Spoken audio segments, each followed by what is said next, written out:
Kay daghan ang nanginahanglan sa serbisyo, giplano karon ang pagpalapad sa Mandawi City Library o pagpangita og laing kabalhinan niini.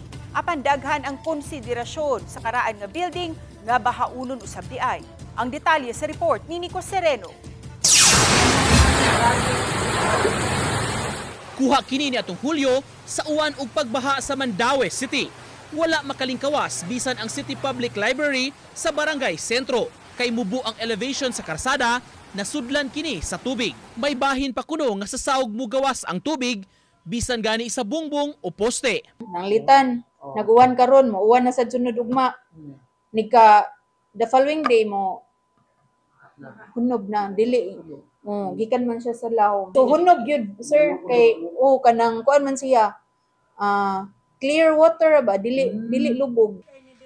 Aron masigurong masecure ang mga sulod sa library, migamit og pump aron mahawas ang tubig.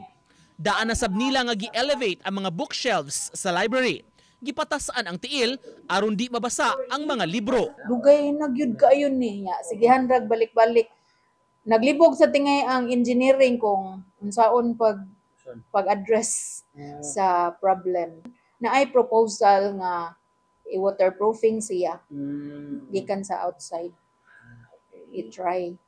So, hopefully that will work. Tuig 1954 na inugurahan ang Mandawi City Library nga naara sa likod sa Rizal Bonifacio Memorial Stage.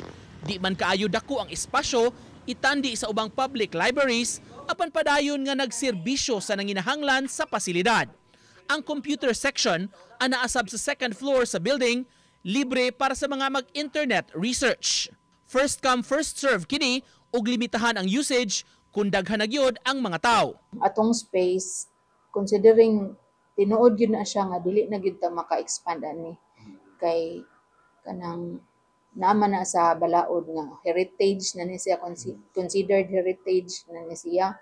Then best option is to construct another library. Si Mayor Jong Kiuano nga karong bag-o nag-inspeksyon sa pasilidad, miangkong gikinahanglan ang pagpalambo sa library sa Dakbayan. Labi na nga daghan ang nanginahanglan sa serbisyo. Usa sa gimando niya, pagpadugang og computer units sa second floor. Additional units para sa itong mga estudyante, makagamit sila karon sa makagamit sila sa library from 8 in the morning till 10 in the evening. Ang konseho nakapasarsap og resolution karong bag-o nga nag-awhag og pagpatukod og bag-ong library building sa Mandawi. Pang heritage lang dito, pero for the meantime, dito lang sila until kanang mahimo na niya itong mga bagong buildings. We'll find a way, then we'll discuss it with the team kung asa gyud mas best ba suitable para nila. Uban ni Godfrey Relien, Nico Sereno, Balitang Bisdak.